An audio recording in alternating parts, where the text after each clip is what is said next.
नमस्कार मित्रों, उत्तराखंड मुक्त विश्वविद्यालय के सामुदायिक रेडियो हेलो हल्द्वानी में आपका बहुत स्वागत है। 91.2 मेगाहर्ट्ज की रेडियो तरंगों पर आप इसे सुन पा रहे हैं। तो दोस्तों, आज हमारे साथ दो असिस्टेंट प्रोफेसर इस वक्त मौजूद हैं उत्तराखंड मुक्त विश्वविद्यालय में योग डिपार्टमेंट के, और योग से यहाँ पर वार्ता के लिए मौजूद हैं। तो जाहिर सी बात है कि कुछ अच्छी सी बातचीत यहाँ पर आज कुछ होने वाली है सेहत संबंधी। तो हम जानते हैं कि आज का विषय क्या है। तो दीपक जी, आज किस विषय पर हम लोग बातचीत करने जा रहे हैं? सबसे पहले तो नमस्कार मैडम, और जितने भी इसमें लर्नर से जुड़े हैं जो हमें सुन पा रहे हैं उन सभी का स्वागत और अभिनंदन। जैसा कि हमारा आज का जो टॉपिक है मोटापा एवं डायबिटीज का यौगिक प्रबंधन, मतलब मोटापे में और मधुमेह रोग जो डायबिटीज कहा जाता है उसमें जो योग के जो अंग हैं, जो हमारे आसन हैं, प्राणायाम हैं, उनका क्या महत्वपूर्ण भूमिका रहती है, जो कि ये हमारे योग का एक पार्ट है। और हमारे सब्जेक्ट जो है हमारा सिलेबस है योग MA में है, BA में है, जैसे शारीरिक रोगों की वैकल्पिक चिकित्सा है, मानसिक रोगों की वैकल्पिक चिकित्सा है और पूरक चिकित्सा पद्धतियां हैं, उसी के अंदर ये आते हैं। तो उसी में है आज का जो हमारा ये टॉपिक है डायबिटीज और मधुमेह रोग के ऊपर होने वाला है। बहुत बढ़िया। तो अनिल जी, आपके पास आते हैं कि थोड़ा सा विस्तार से समझाइए कि मोटापा क्या है और डायबिटीज क्या है, क्या आपस में इनका कोई रिलेशन है? मैम, अगर आप वर्तमान में देखेंगे कि आपने अधिकतर को देखा भी होगा कि लोग मोटापे से पीड़ित हैं, हर कोई मोटे पेट वाले दिख जाते हैं। और उसी के अकॉर्डिंग भी आपने देखा होगा जो आजकल की लोकल मार्केट है उसमें कपड़ों के साइज भी वैसे ही आने लगे हैं। बिल्कुल, डबल एक्सल तक होते हैं। हाँ। और तो इससे हमको क्या कहते हैं, कोई दो राय नहीं है कि ये एक बहुत गंभीर बीमारी होती जा रही है और भारत इसमें शायद पहले पायदान पर है। हाँ, और इसके दूरगामी परिणाम भी हैं और ये एक दूसरे से इंटरकनेक्टेड हैं। जैसे अगर हम बात करें ओबेसिटी की, तो ओबेसिटी डायबिटीज से कनेक्टेड है। और उसी तरह ओबेसिटी का क्या है कि कार्डियोवैस्कुलर जो डिजीजेज होती हैं, जैसे कभी प्लाक फॉर्मेशन हो जाना, हार्ट अटैक आना, तो इस तरह की अन्य गंभीर बीमारियां भी इसी ओबेसिटी के कारण से होती है। अब इसके कई सारे फैक्टर्स हैं जो हम इसको करते हैं, जो ब्रीफ में मैं थोड़ी थोड़ी चीजें इसको डिस्कस करूंगा। बिल्कुल। इसमें सबसे पहले क्या होता है कि मैम, अगर हमारा फूड हैबिट्स है इनएडिक्वेट है, जैसे कि तो हमारी क्या है कि हम जंक फूड ज्यादा ले रहे हैं, बाहर का खाना तला भुना है, और अगर हम स्टोरेज फूड ले रहे हैं, स्टोर्ड फूड ले रहे हैं, जैसे मॉर्निंग में बनाया शाम को ले लिया या शाम को बनाया मॉर्निंग में ले लिया, रिफाइंड फ्लोर का हम ज्यादा यूज करते हैं आजकल की चीजों में, और रिच कार्बोहाइड्रेट कंटेंट वाले फूड लेते हैं हम लोग, जैसे कि तो बाहर की कोल्ड ड्रिंक्स हैं आपका, और क्या कहते हैं टॉफी है, चॉकलेट है, केक है, पेस्ट्री है।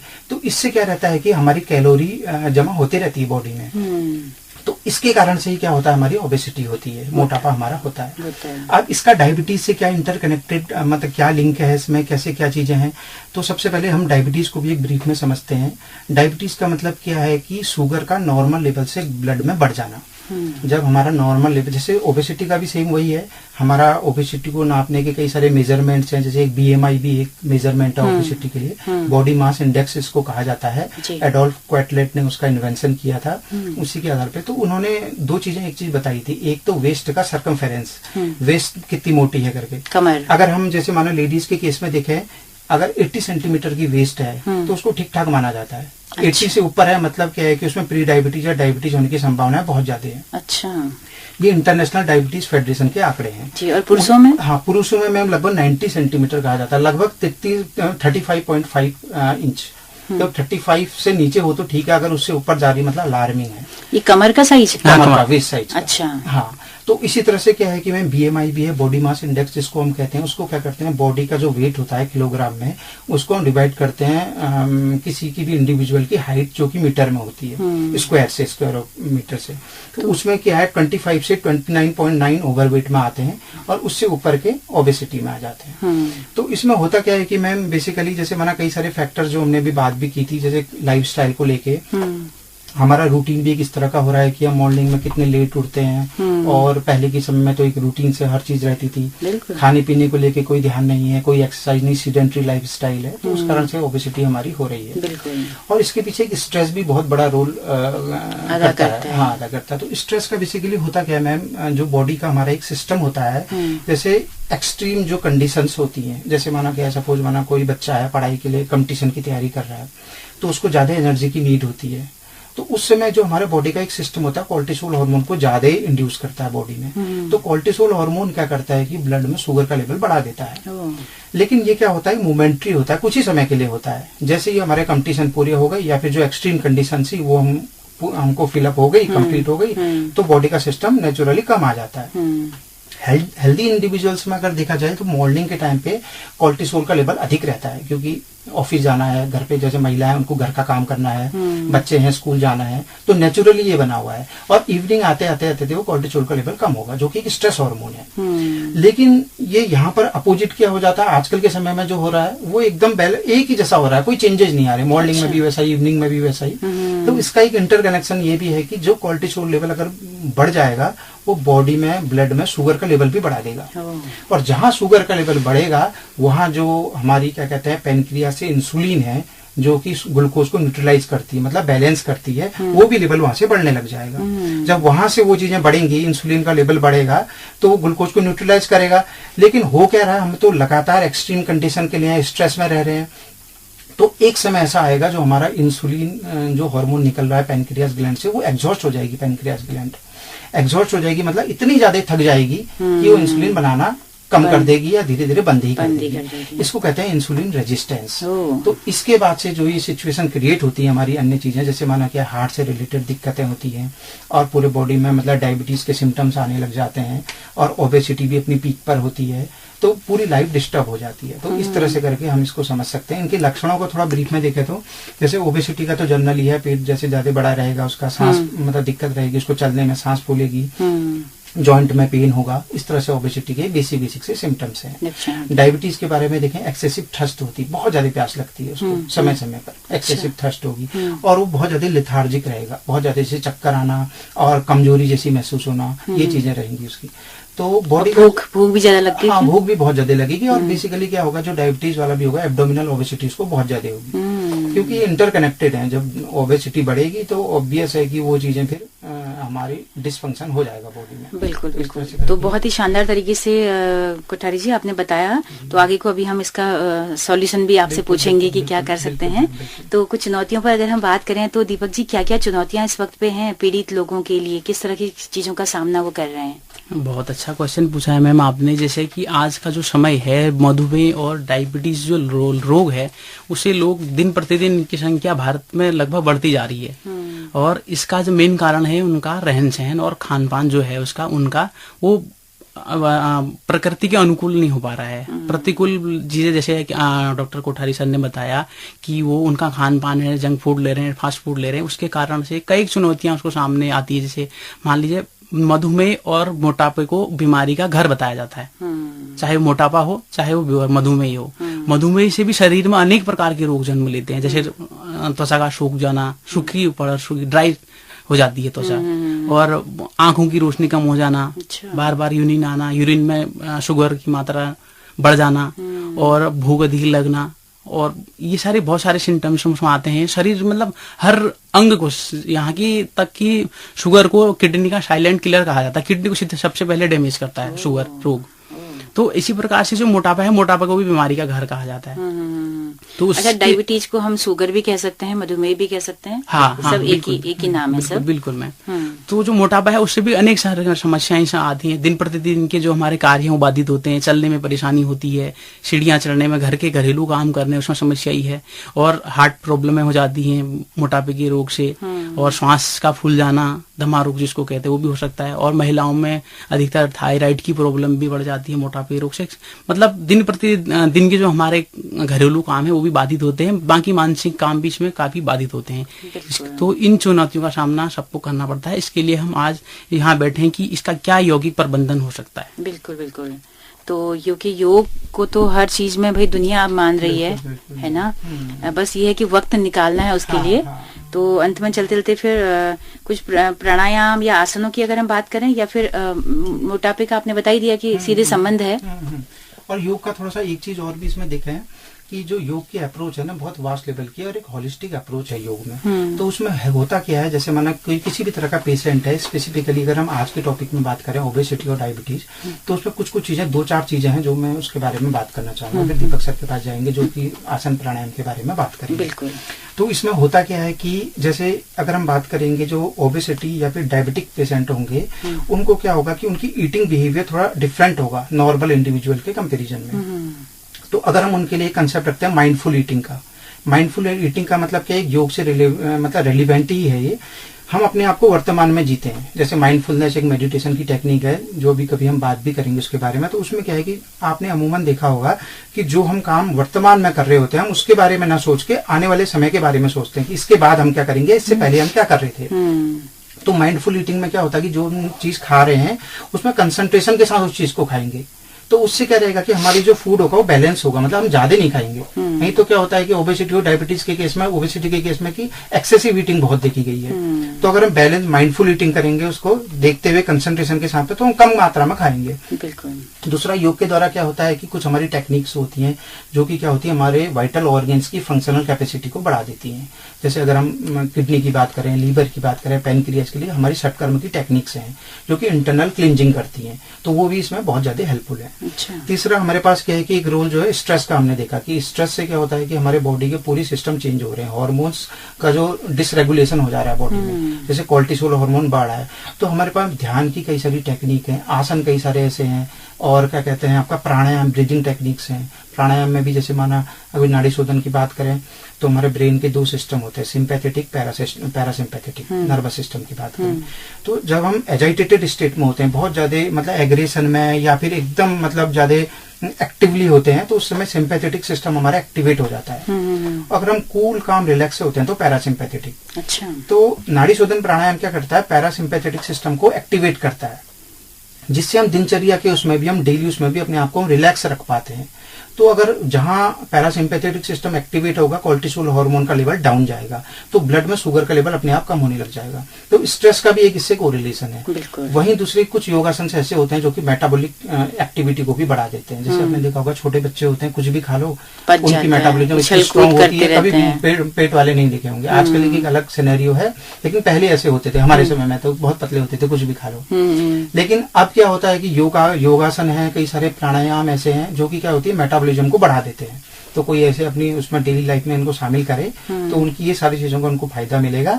और ओबेसिटी को तो हमको समय पर उनका निदान करना ही है, नहीं तो आने वाले समय में कई सारी बीमारियां ऐसी है जो कि अंदर से हमारे उसमें चल रही होंगी, जो हमको खुद पता नहीं होंगी। लेकिन एक समय ऐसा आएगा कि सडन से डॉक्टर जाके बताएगा आपको ये बीमारी हो गई है, तो उस समय फिर उससे बचना भी कठिन होगा, और एक ऐसा लोड हो जाएगा फैमिली के ऊपर मेडिसिन का या फिर एक्स्ट्रा पैसों का, तो उसको संभालना बहुत कठिन हो जाएगा। तो इस तरह से करके है। अब इसके बारे में बाकी डिटेल दीपक सर जरूर बताएंगे। बिल्कुल बिल्कुल, बहुत ही शानदार आपने बताया। तो prevention is better than cure, तो हम क्यों ने तमाम सारे नुस्खों को अपनाएं, और योग से बेहतर और कुछ नहीं है। तो दीपक जी, कौन कौन से आसन प्राणायाम हो सकते हैं, ध्यान जो है? जी मैम, जैसा कि मैम जैसा आपने पूछा कि कौन सा इस रोग जो दोनों हैं, डायबिटीज है, मोटापा है, इसमें कौन सा आसन करना चाहिए, प्राणायाम करना चाहिए। तो सबसे पहले तो मैं ये कहूंगा कि कोई भी आसन, प्राणायाम या मेडिटेशन करने से पहले आप ये सुनिश्चित करें कि आपको क्या प्रॉब्लम है। उस प्रॉब्लम के अकॉर्डिंग आप अपना आहार व्यवहार पहले चेंज करें। अपने दिन की जो आप क्या आहार ले रहे हैं उस रोग से संबंधित, जैसे कि आप मोटापा से संबंधित हम बात करें तो आपने अपना खान पान तो ठीक किया नहीं और आप योगासन कर रहे हैं, और एक तरफ से आपने खान पान रेगुलर वही रखा है, ड्राई फ्रूट खा रहे हैं ज्यादा अधिक मात्रा में, या फास्ट फूड, फायदा नहीं है, उससे कोई फायदा नहीं है। या डायबिटीज है, आप वहाँ मिठाइयाँ खा रहे हैं, चाय पी रहे हैं चीनी की, या अन्य कार्बोहाइड्रेट युक्त चीजें खा रहे हैं, तो वो भी कोई फायदा नहीं है। तो अगर इन चीजों को आप कम करके साथ में आप योगाभ्यास करेंगे तो आपको निश्चित ही उसका 100% लाभ प्राप्त होगा। हाँ, तो दोनों चीजें साथ साथ चलेंगी, खान पान और योग। हाँ, योग, दोनों चीजें आपको साथ साथ चलानी पड़ेंगी, तो जाके इसका मतलब आप उनको नियंत्रित कर सकते हो पूर्ण रूप से। लेकिन दिक्कत यह है कि आप खान पान में आप विशेष ध्यान देना पड़ेगा आपको। बिल्कुल। तो उसके लिए जैसे आसनों में हम बात करें तो जैसे भुजंग आसन है, और इनको करना भी बहुत आसान है। आजकल तो यूट्यूब का जमाना है, ऑनलाइन आप कहीं भी देख लीजिए, सब विधि भी मिल जाएगी आपको, कैसे करना है वो भी मिल जाएगा। अगर हो सके तो इन फ्यूचर हम इसके ऊपर भी, आसनों के ऊपर भी वीडियो बनाएंगे या ऑडियो भी बनाएंगे।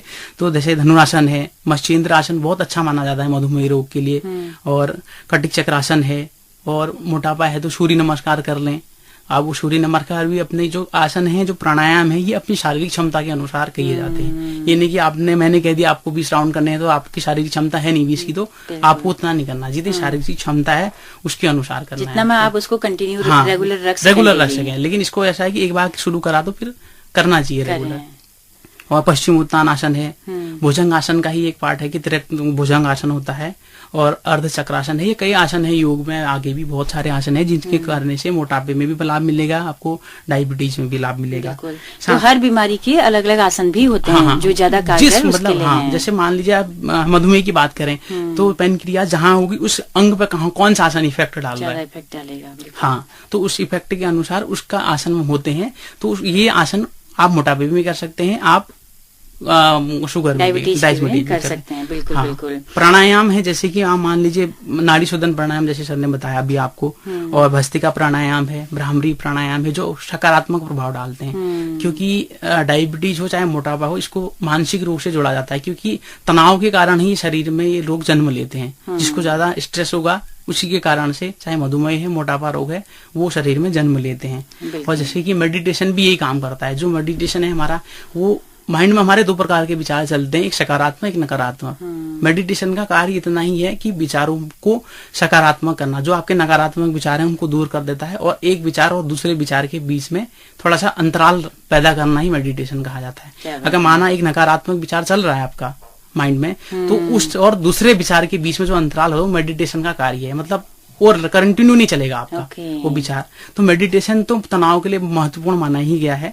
और जैसे हमारे योग में चलती हैं 6 क्रियाएं होती हैं, 6 क्रियाएं होती हैं। उसमें कुछ क्रियाएं ऐसी हैं जो मोटापे के लिए भी महत्वपूर्ण हैं, और डायबिटीज के लिए भी। जैसे उसमें कपालभाति एक क्रिया है, तो उस कपालभाति करने से आपको मोटापे में भी लाभ मिलेगा, आपको डायबिटीज में भी लाभ मिलेगा।